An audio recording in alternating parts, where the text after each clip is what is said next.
Делегацијата на владата што ја предводи министерот без ресор Едмонд Адеми, а во која уште се и заменик министерот за надворешни работи Андреј Жерновски и градоначалникот на Охрид Константин Георгиевски, ќе има тешка задача на 43-та сесија на Комитетот за светско наследство на УНЕСКО, што се одржува во Баку, Азербејџан. На неа ќе се дискутира за состојбата со природното и културното наследство на Охридскиот регион, кој поради негрижа и игнорирање на проблемите од сите досегашни власти во изминатите 3 децении е пред закана да го изгуби статусот на заштитено светско наследство. За време на 43-та сесија на Комитетот за светско наследство на УНЕСКО, владата на Република Северна Македонија ќе го нагласи и афирмира ставот дека е комплетно посветена на зачувување на статусот на светското културно наследство на Охридскиот регион, кој не и припаѓа само на Северна Македонија, туку на целиот свет.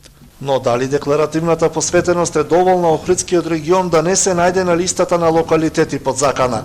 Екологистите не се уверени во таквите заложби.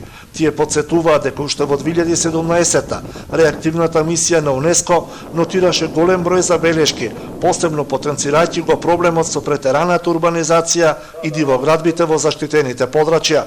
Но наместо мораториум и ревизија на плановите, како што бараше светската организација, од тогаш беа изградени стотици објекти, од кои голем дел се дивоградби, подсетуваат екологистите.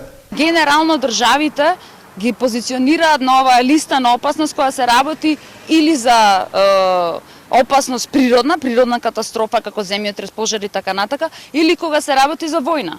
Ако нашата држава сака да презентира дека тука воопшто не може да воспостави контрола на одредена урбана мафија, затоа што е до тој степен јака да може да се споредува со природна катастрофа, тогаш што да кажеме за институциите? Подобро нека затворат клучи, не мора да работат воопшто. Охрид 30 години е жртва на несоодветно и несовесно владење на сите нивоа, вели градоначалникот Георгиевски. Тој ги повика сите чинители да се вклучат во битката за заштита на универзалните вредности на регионот. Прв тест ќе биде справувањето со дивоградбите. Општината изработи регистар на дивоградби во кој има 1076 предмети за кои е констатирано прекршување на законот за градење. Онни фрапантни 409 се лоцирани во заштитениот појас, но по нив нема да се постапува веднаш, туку откако секој предмет ќе биде разгледан поединечно. Таквиот став, според неформалното еколошко движење Охрид СОС, само ја потврдува неодлучноста на институциите и покажува дека тие немаат искрена намера да се справат со насилната и нелегална урбанизација која го доведе регионот на чекор до губење на статусот на светско заштитено наследство. Без конкретна акција, тоа и ќе се случи, велат екологистите.